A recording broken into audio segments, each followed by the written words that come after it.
Welcome everybody. Thanks for coming out. I'm Jason Skill with the Bike Committee.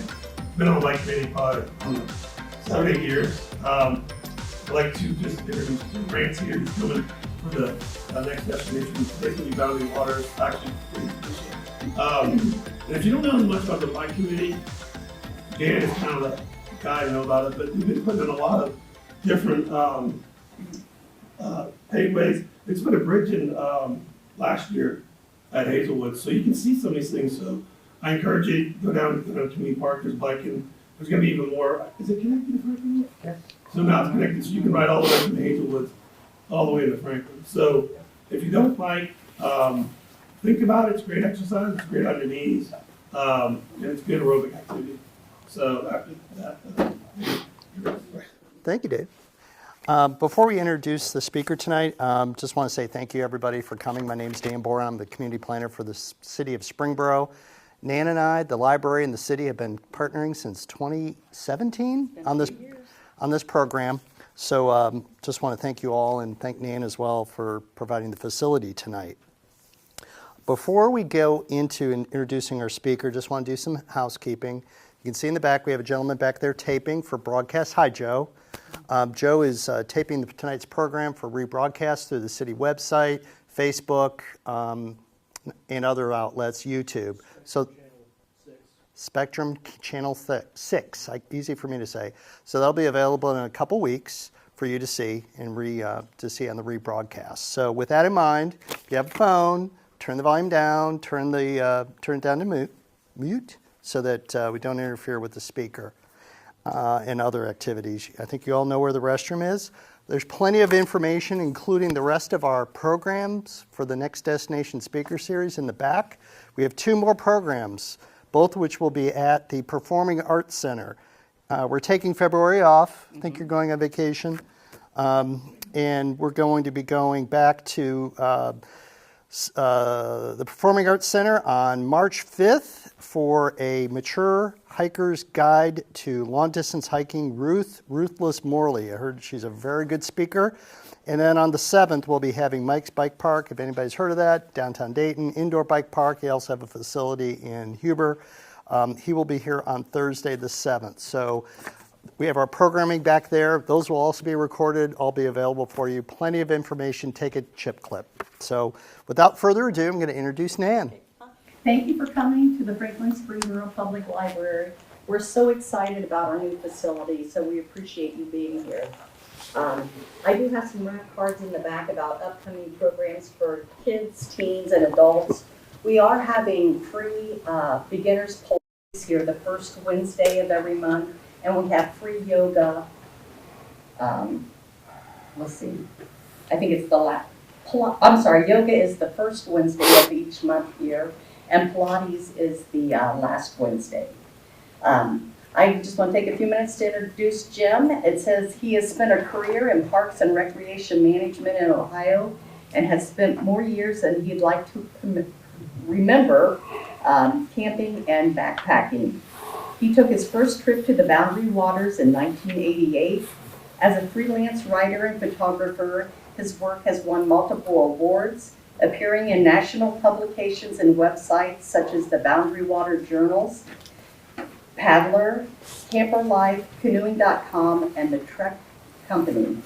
He is the past president of the Outdoor Writers of Ohio. Please join me in welcoming Jim. Thank you.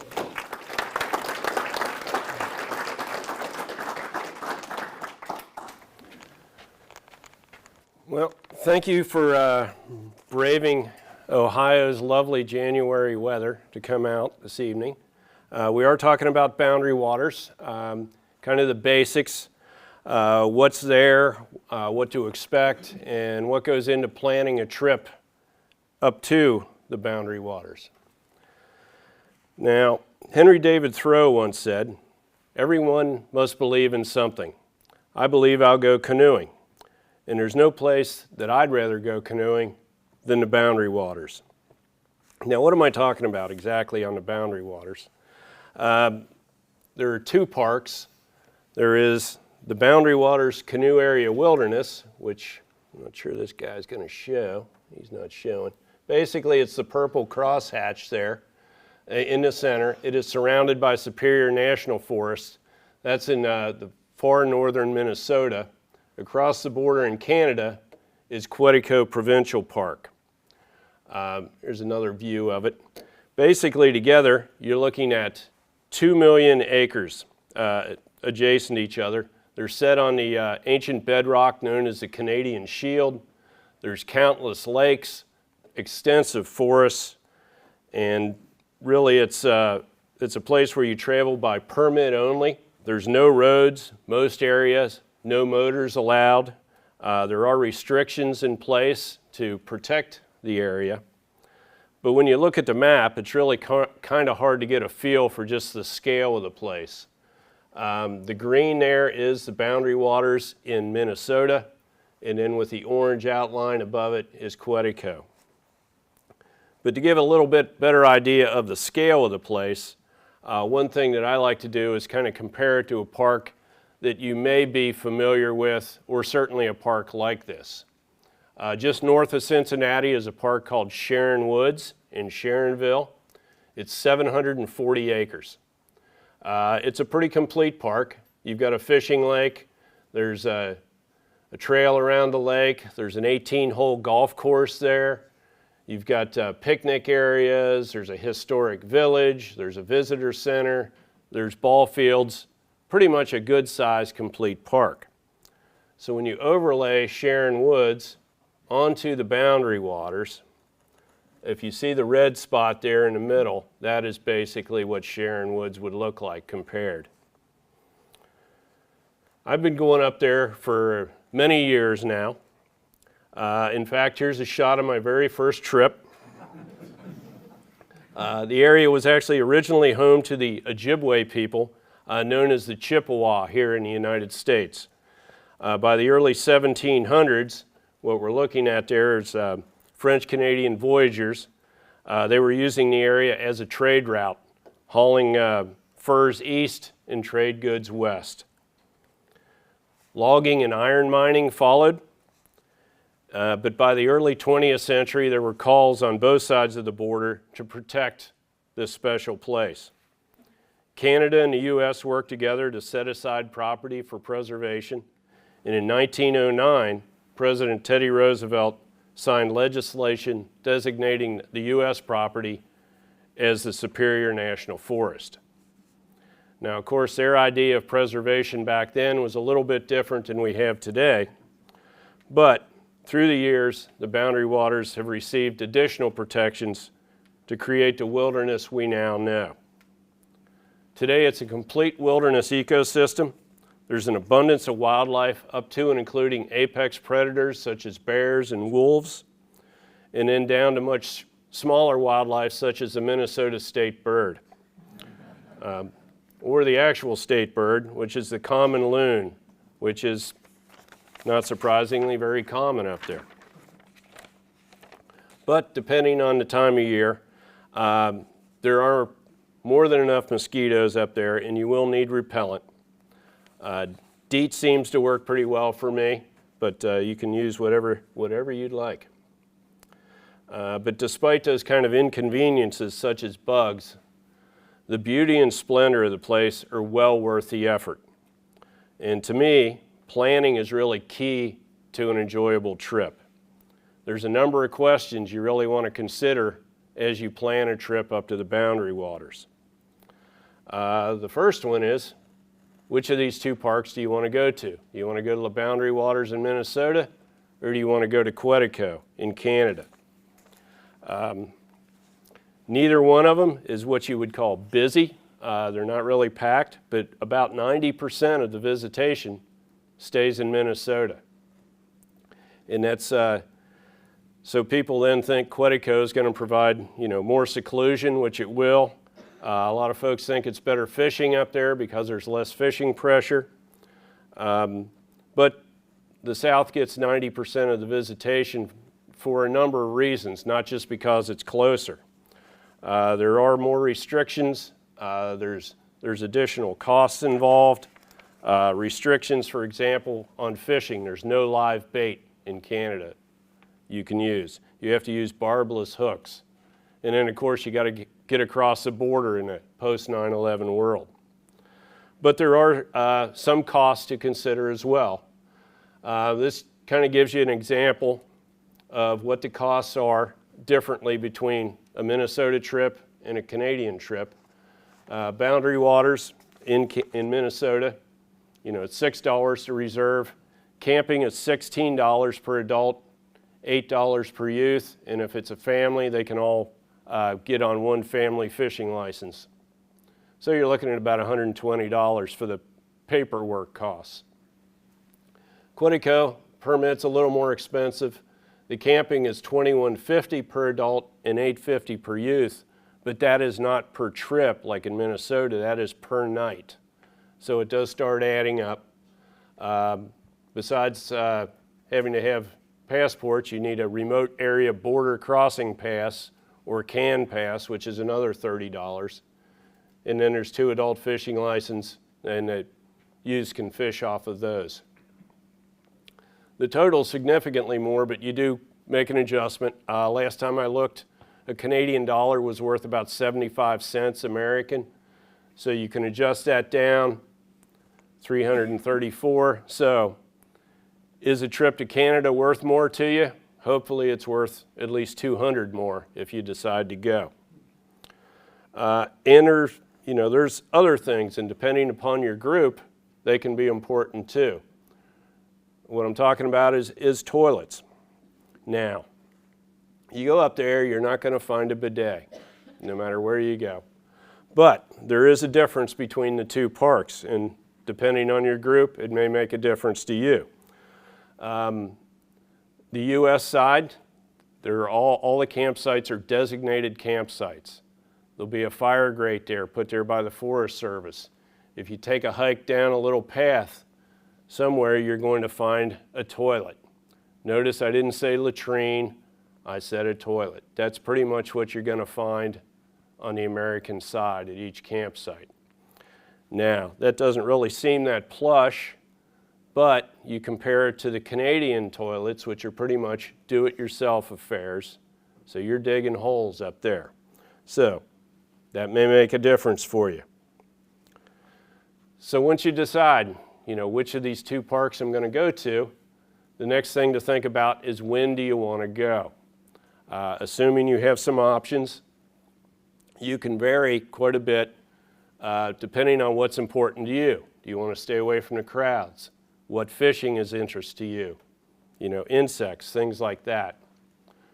One of the outfitters I've worked with, Williams and Hall, actually put together a chart, and you can kind of look at different times of the year and see what's good and bad about those particular times of the year. For example, let's say you hate mosquitoes. On this trip, I hardly saw any mosquitoes. But I actually did see a couple, surprisingly enough. But a lot of people go up there for the fishing. Lake trout bite best soon after ice out. Ice out's typically about May the 10th, but it does vary quite a bit from year to year. Walleye are pretty big there as well. They bite well in the spring and the early summer, but midsummer they're a little tougher to come by. I do tend to go in August or September. I go for the warmer weather. I tend to go because that's the time of year the mosquitoes have pretty much died off. You don't have those kind of issues.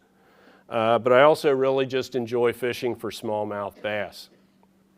And while not everybody likes them, I think fresh caught smallmouth fried up is hard to beat. The other main species up there is northern pike, and even a small one can tow around your canoe and make for a really memorable catch. Now they do get bigger, and rest assured if I ever catch one that size, you will not see this guy in a picture ever again. But the things to consider, you really need to consider, not only your group's interests, but also their skill level and their physical condition. You think about that when you're deciding on a route and really how much to bring. You are in the wilderness. There there's no stopping off at a 7-Eleven somewhere along the way. Once you're out there, you're out there. And everything you need or want has to be packed in the canoe as you go down the lake. And when you get to the end of the lake, there's a portage trail. Everything you need or want has to be carried to the next lake, and you need to consider that. Famous Canadian canoeist Bill Mason was quoted as saying, "Anyone who says they like portaging is either a liar or crazy." So people deal with it in different ways. You know, there's some folks, they like to travel light and fast. They bring the bare minimum. They go over the portage, canoe and their equipment one trip. They can get deeper into the woods, maybe get to better fishing. They travel far, they travel fast. But once they get to a campsite, that campsite's going to be pretty Spartan. Other folks, they bring everything they think they might want. They'll bring lawn chairs, they'll bring coolers. They don't go very far, they don't go very fast, but they're still in the boundary waters and they have a very comfortable camp when they get to where they're going. Now there's another possibility I've used a couple times, but basically you find a loose nephew and treat him like a rented mule. That only works once for each nephew, but that is a possibility. Once you have a general idea of what you want to do and when you want to go, the outfitters that are up there can be very helpful. They can set you up with complete outfitting, which is all your equipment, you know, canoes, camping equipment, up to and including even all your food. Or if you've got some equipment, you can do partial outfitting. Maybe you don't feel like hauling a canoe all the way from here up to northern Minnesota. You can rent a canoe from them. Or if you don't have a dining fly, for example, you can rent that from them piecemeal. I've been going up there, like I said, for many years, and I typically completely outfit myself, but I still work with an outfitter.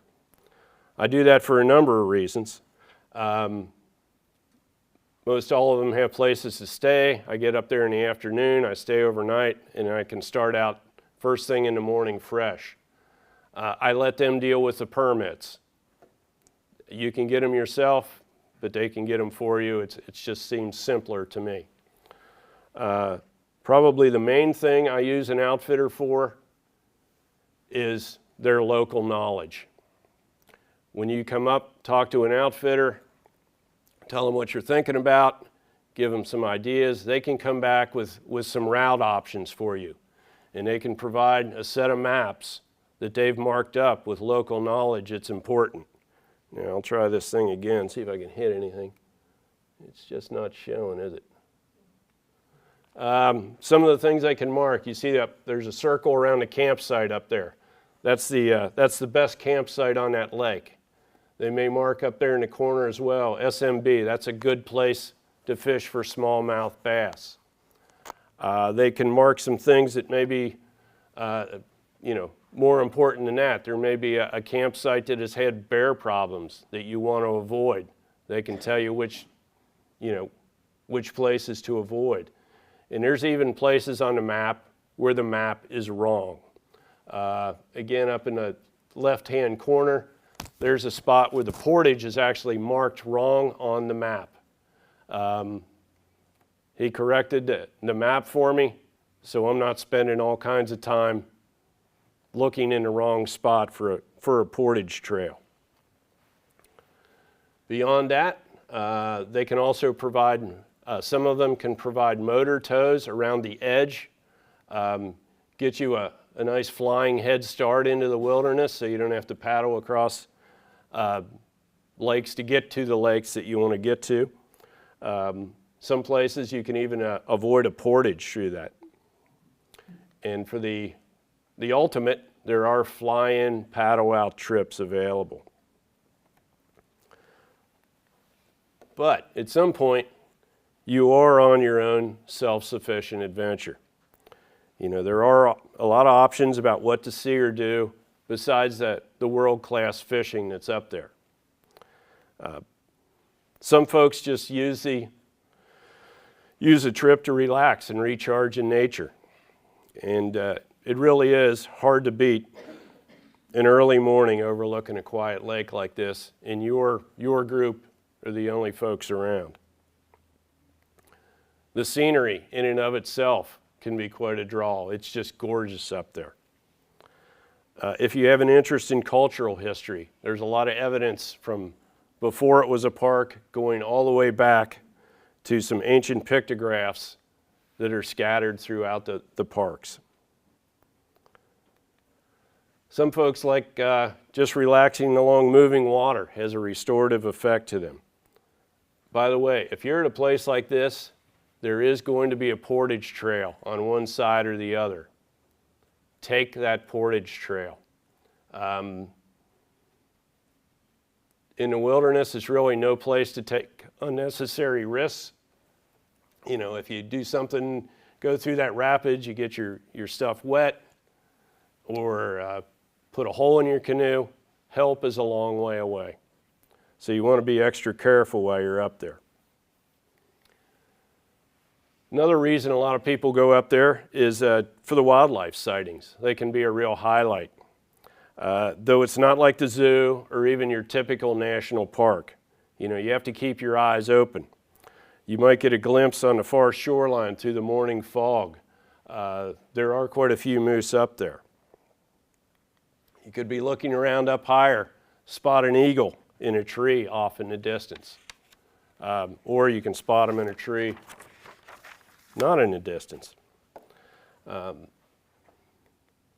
had several trips where there'll be whole families of otters out in the water playing. Really kind of neat to watch. They're unusual creatures. They can be actually pretty curious. And certainly there's the icon of the northern woods. The loon seems to be on every lake, and their call is like the anthem of the North Woods. Now, I've been working on my call, so we'll see. That's me doing it. It's like you're there. But loons are actually pretty interesting birds. You see them on land, they're very clumsy. Their legs are way on the back of their body. They can barely get around on land. But that actually helps them swim. That's how they get their food. They actually outswim fish. Run them down and eat fish. So pretty amazing bird. As I mentioned, there are bears up there. These are not grizzly bears. They're black bears. With a few precautions, you shouldn't have any issues at all. One thing I have noticed with wildlife up there, for whatever reason, the farther north I go, the more wildlife I seem to see. However, if you do see one of these guys, you've probably gone a little too far north. So you want to come back a little bit. There's other critters up there that they live there. They make their mark, even if they don't show themselves for a photo. Beaver dams can be a real blessing or a curse, depending on which side of the dam you want to travel on. And certainly there's other signs that wildlife has been there and been around. So you're considering your route, how far you want to go. Another thing to think about is, what are you looking for in a campsite? I mean, there's a huge number of campsites up there, and there's a lot of differences. We've got one there, it's basically along the shoreline, right next to a creek coming in. It's kind of a neat place. A lot depends on your travel plans. If you're just going to be stopping there for the night, pretty much any campsite will do. If you're going to be parking and maybe staying there a few nights and traveling out from there, you really want to look for a good campsite. This is like one of my favorite campsites up there. It's actually an island site on That Man Lake in Quetico. Just a great campsite. Certainly it's secluded. It's the only site on the island. If you get it, you've got the island to yourself. There's great views. You know, it's open enough to get a breeze in there, nice flat areas for the tent. Just a really great site. A good site will also have a place where you can hang your food, or bear bag it as it's called. You want to get your food 10 feet in the air, 6 feet away from the trunk of any tree, and that's probably the most important thing you can do to both keep your food safe and to keep bears safe. It helps them as well, since they don't get used to being around people and getting food. Some of the campsites, people have gone to great lengths to improve them as far as being able to bear bag your food. Now, it really doesn't matter whether you're scared of bears, you're not scared of bears, you do want to bear bag your food regardless. It's not just bears, pretty much any critter up there is more than happy to eat your food, and it doesn't really help your trip much if your food's disappearing on you. A convenient spot to load, unload, and launch your canoe is a nice plus on any campsite. And there's certainly the kitchen area as such. A flat rock, or this is a U.S. forest site. It's got the fire grate there. You can use that to set up on, or you know, if you like to cook with wood, it's certainly set up for that as well. But how important that kitchen area is really depends a lot on how you cook in the wilderness. If you're basically boiling water to pour into bags of freeze-dried food, you don't really need much of a kitchen area. I quite often do just use freeze-dried food. It's, in my mind, it's gotten better through the years. You know, I don't eat it at home, but I enjoy it on the trips. It's fine. Not everybody feels that way. This is actually one of my nephews. It's on a later trip. On an early trip, when he was probably about 8 years old, I went with him, his brother, and their dad, my brother. We went up there, and all we had with us was freeze-dried food. Those guys were a little bit picky. They didn't like the freeze-dried food, so they didn't eat too much of it.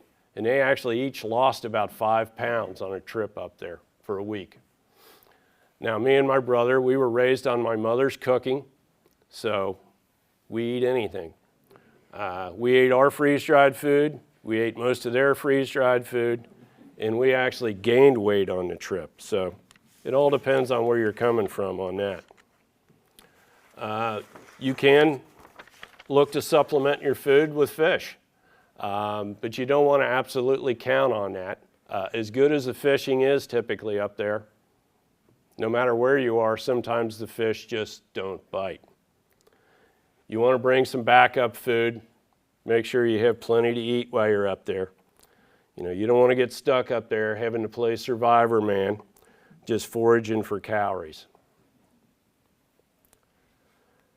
Back to the campsite. A nice view from the fire area is always a nice plus as well. And having a good spot to fish, it's a great way to end the day. You can fish right there from your campsite. Works out very well. Now, I took this picture of the portage for the simple reason that this is the nicest portage I've ever seen. You have to realize this is some rugged country up there. The portages are not always flat. You know, the sky's not always blue. The lake's not always nice and calm.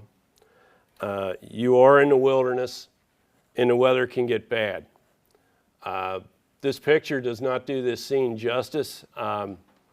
This was heavy horizontal rain at this point. So the weather can get ugly, you know, portages can get ugly, and they can also get very steep. What you need to remember, you know, there's a chance times are going to get difficult on a trip like this. And when times do get difficult, everybody in the group having a positive attitude makes all the difference in the world. Now, some of you, the people you may go up there, may not have positive attitudes. Something to think about. If you can't find people that you'd want to go up there with, there are options. I mean, I wouldn't recommend this for a first trip, but you can do a solo trip up there. I actually gave myself a solo trip for my 50th birthday. It is a different kind of trip. It's a different experience. On the plus side, you know, you can be totally responsible for your own planning, well-being, your safety, and your travel. Of course, the downside is you're totally responsible for your planning, your well-being, your safety, and your travel. If you're not paddling, the canoe's not moving. But solo travel can be very quiet travel. You're less disturbing to wildlife. I find it a real rejuvenating immersion in nature. And nature seems to get used to you that much quicker. Certainly there's time for reflection. You can kind of set your own pace. You may want to just spend the afternoons at the bottom of these waterfalls fishing or just enjoying the spectacular beauty up there. Again, though, especially if you're by yourself, there's going to be a portage trail around here. Take it. If you're on your own or a small group, do not take chances with your own safety, and don't take chances on even getting lost. This is how I travel when I'm up there. I always have a map right in front of me. There's a compass in there too. When you start out, you know exactly where you're at. You can look at the map, figure that out. As I travel, I'm looking at the map, I'm looking around, I'm looking at the map, I'm looking around, and you can stay found if you know how to use a map and compass. It's very easy to stay found. If you don't pay attention for a while and all of a sudden you don't know where you are, all these bays look alike, all the islands can look alike, and it can be pretty frustrating trying to figure out where you are.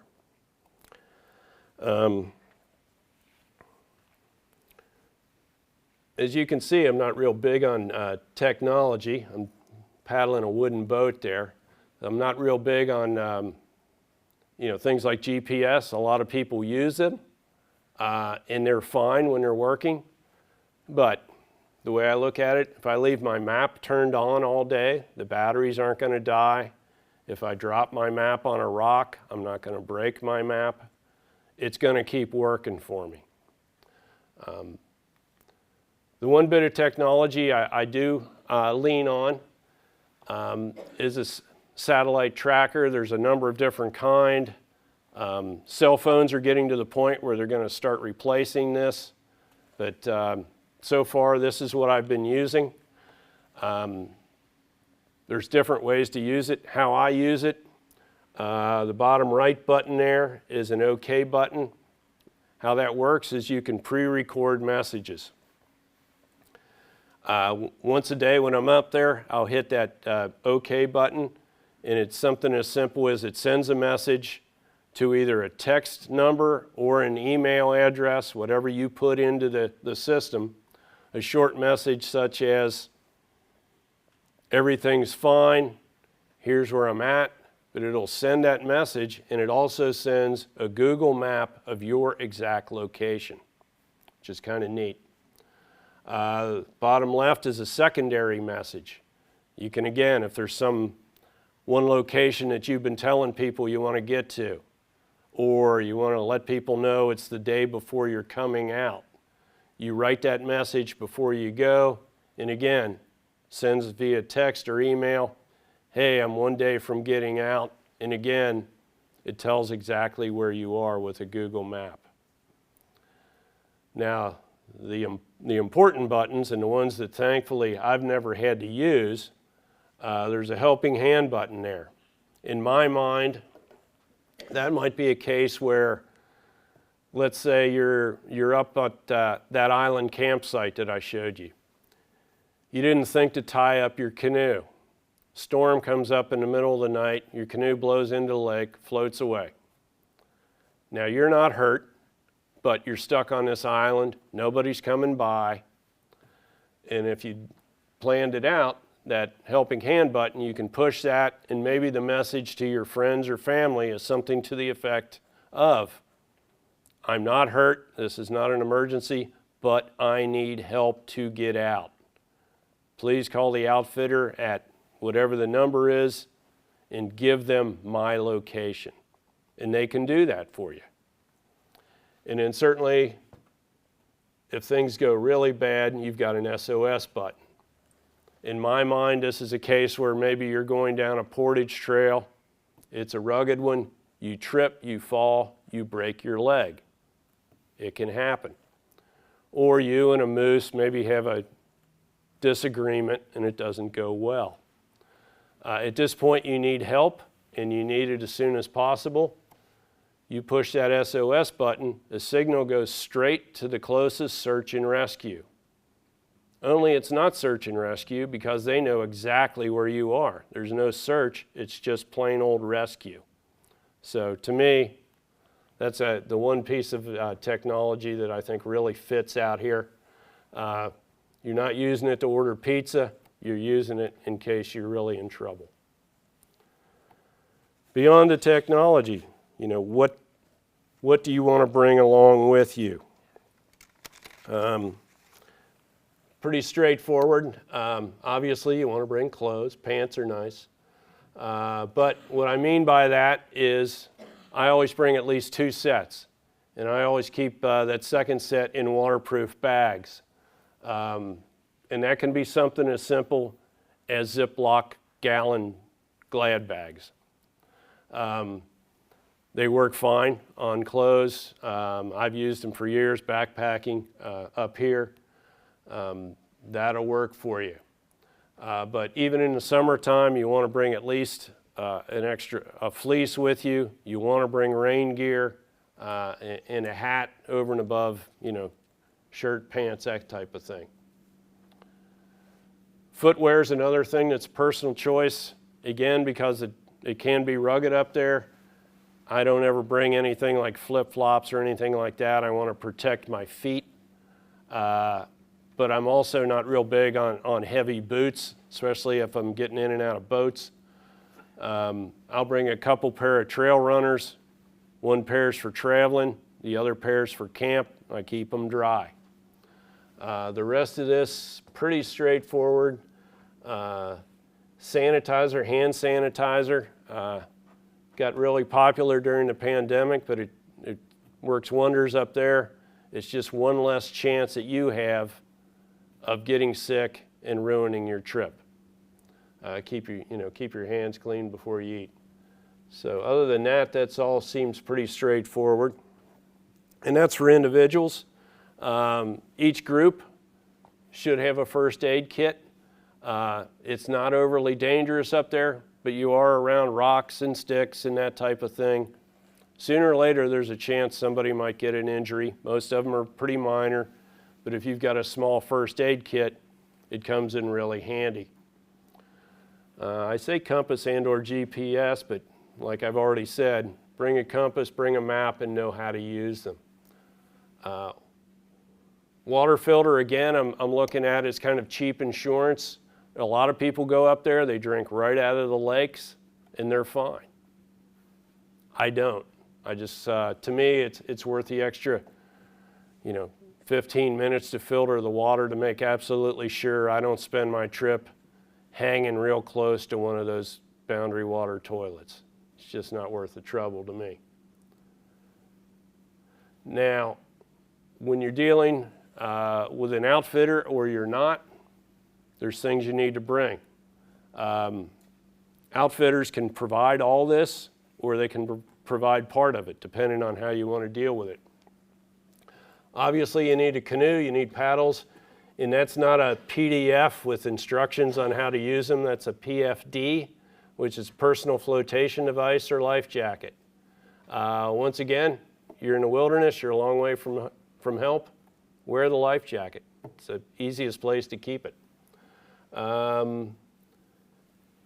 Dining flies, kind of a lot of people don't use them when they backpack, but if you're up here and you're spending the day around a campsite and it starts raining, it's very nice to be able to have a dry area to either cook under or just to hang out in, so you don't either get wet all day or have to lay in your tent.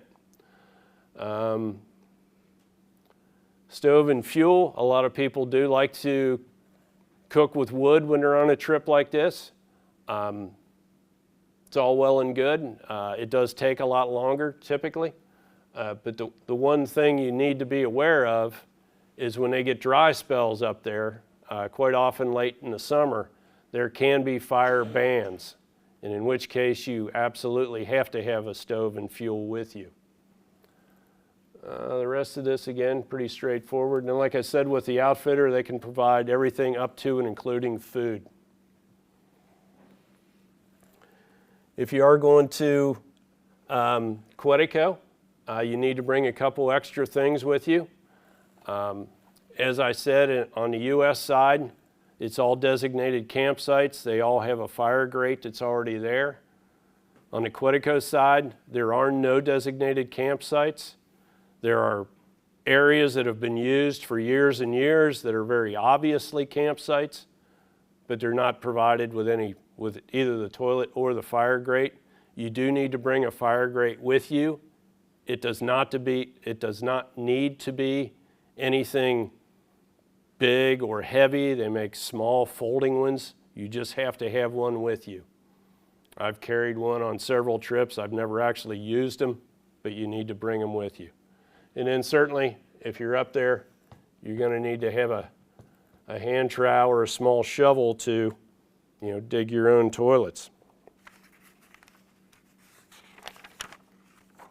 And so it really, there's a lot of reasons to go up there. If you want to go down and explore a portage, find a lake you've never been on before, go out there and explore that lake.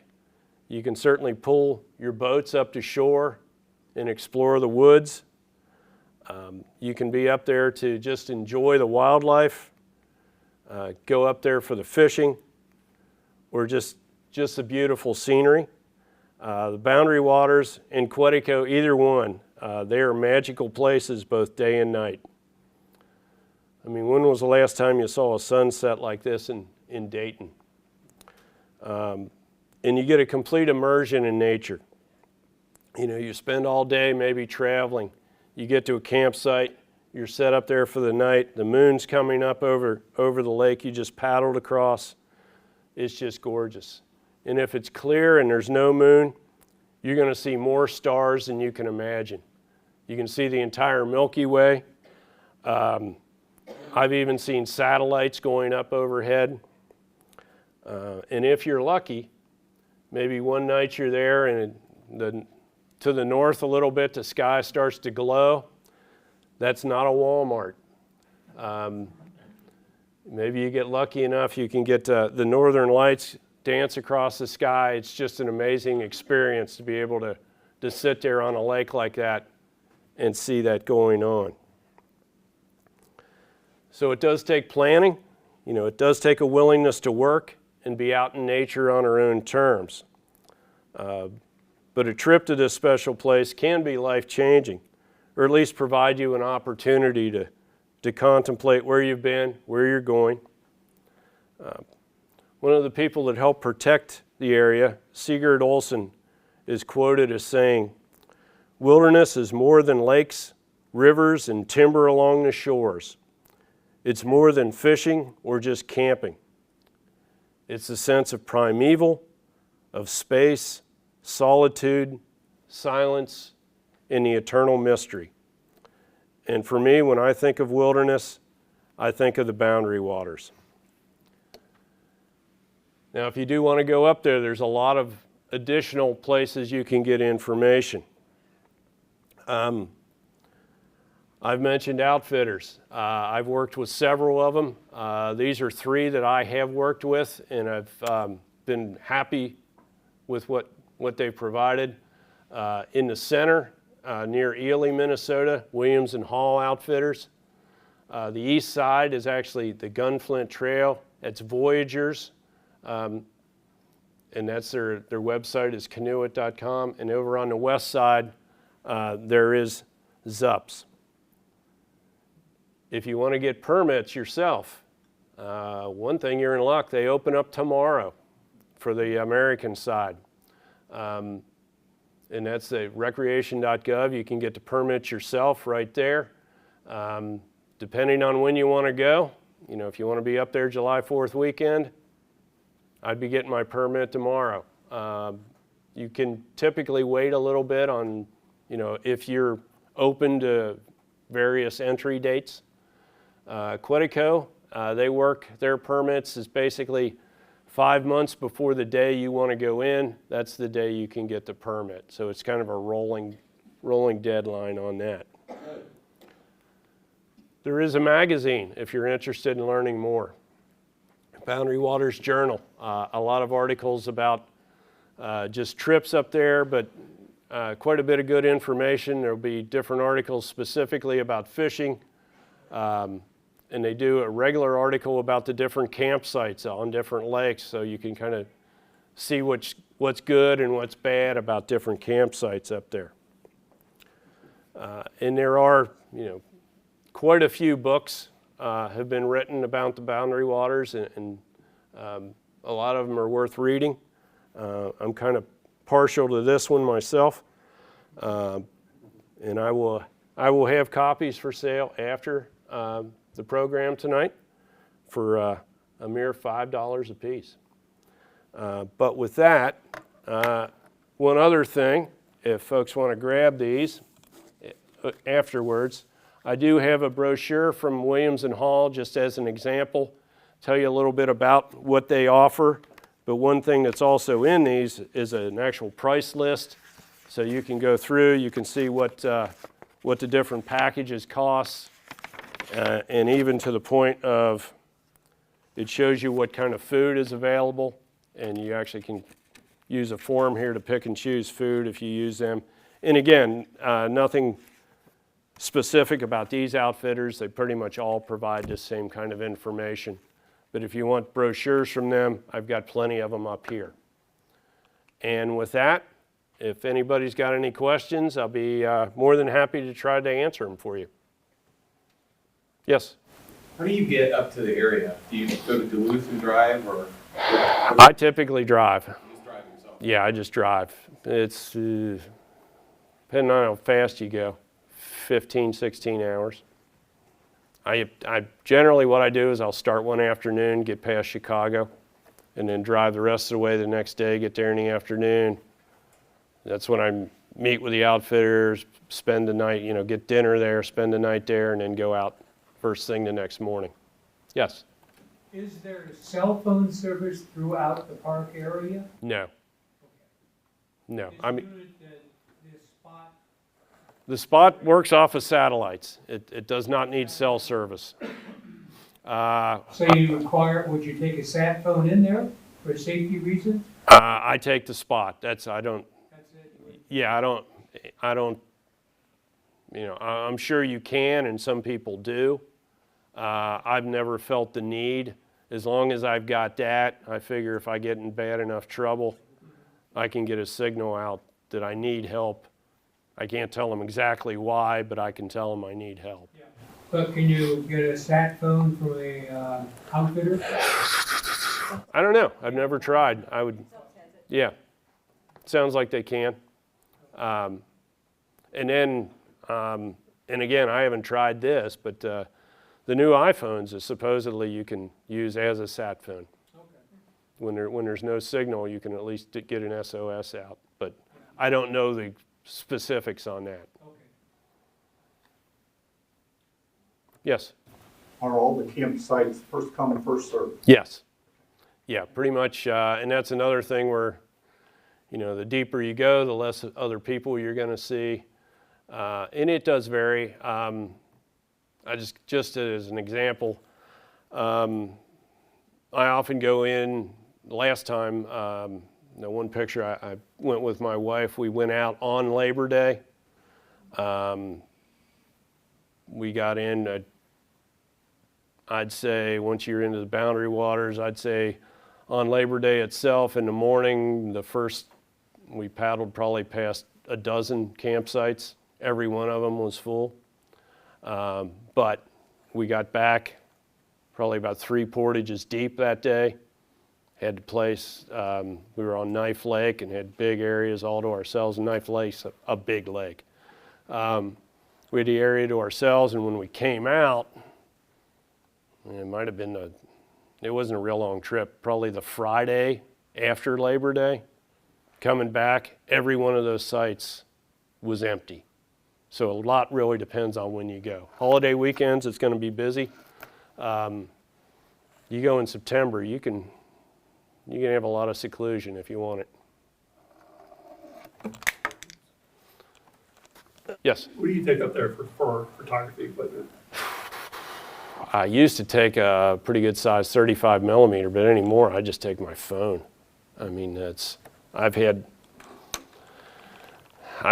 many pictures published in books that were taken with an iPhone.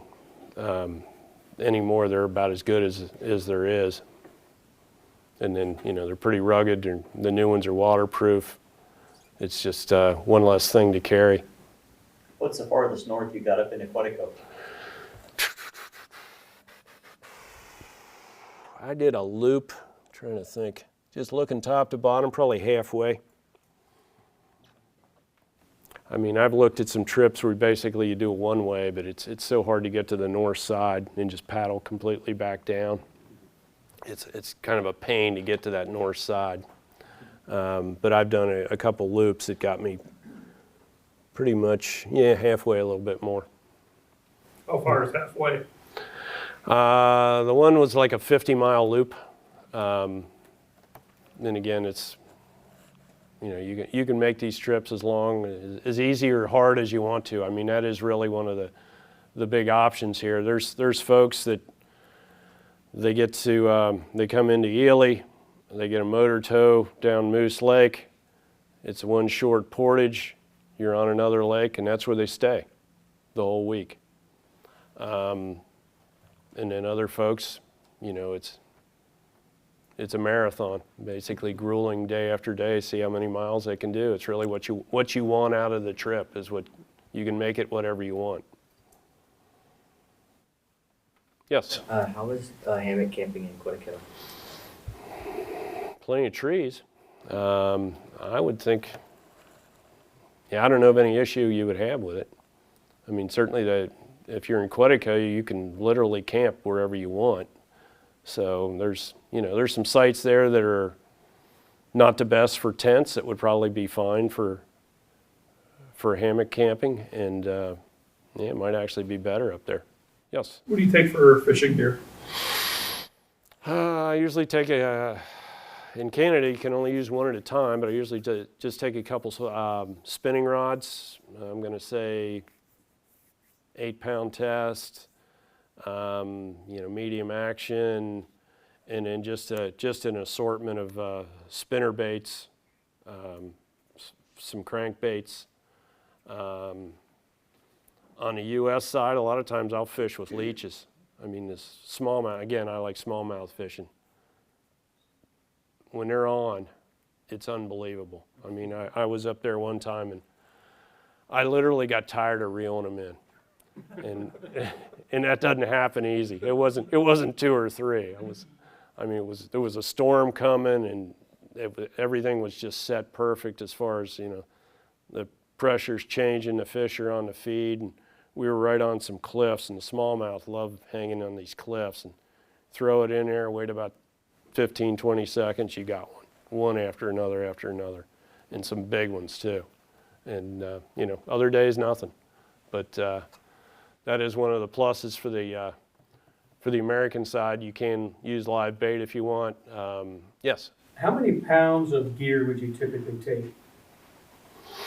I certainly go heavier than backpacking, but I'm going to say, not including food, 25. And then plus whatever your food is. I mean, it's in a canoe, an extra 5 pounds means nothing. In a portage, an extra 5 pounds means something. But, you know, again, depends on your trip. I mean, I've got a couple good-sized canoes. I got a Minnesota 2, and then I've got an old Alumacraft that's actually, it's an 18.5-foot boat. It's got a load limit of 900 pounds. Now, I don't put that much in there by any means, but you know, you can put a lot in there. You know, if it's something where if you're not going on a lot of portages, if you're thinking, maybe I want it, maybe I don't, it doesn't hurt you while you're paddling that much. In your longest length of stay? About a week and a half. I've never taken any real long trips up there. Yes. If you go with an outfitter, you're in a group, I assume. What's the size of a group most of the time? No more than 9 people. 4 canoes or 9 people, I think, is the actual limit. So it's, you know, and it's your group. You're not, you know, they're not pulling people together to form a group like it might be on a fishing charter or something like that.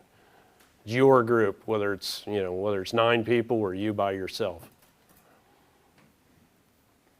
Yes. Do you remember when you went up and used Zups as your outfitter? Do you remember what your put-in point was or what your route was? And that was an easy trip. We didn't do much portaging. That was the high-speed boat that you saw. That was actually Zups. And I'd have to sit and look at a map. The name of the lakes is... Did you stay with them then the whole time, or did they actually drop you off and you did a route? On that particular trip, we took a boat portage in. God, I should know the name of this lake. So it's one of the main ones they drop you off at. And we basically paddled to the other end of the lake. And that was actually a trip where I did not portage. And we stayed on it just basically on that lake because it's a huge lake. You can go quite a ways. I'll have to look at a map. Yeah, stayed up there about 5 days. And just a very easy, fun trip. All right, thanks for coming out. Appreciate your time. Yeah.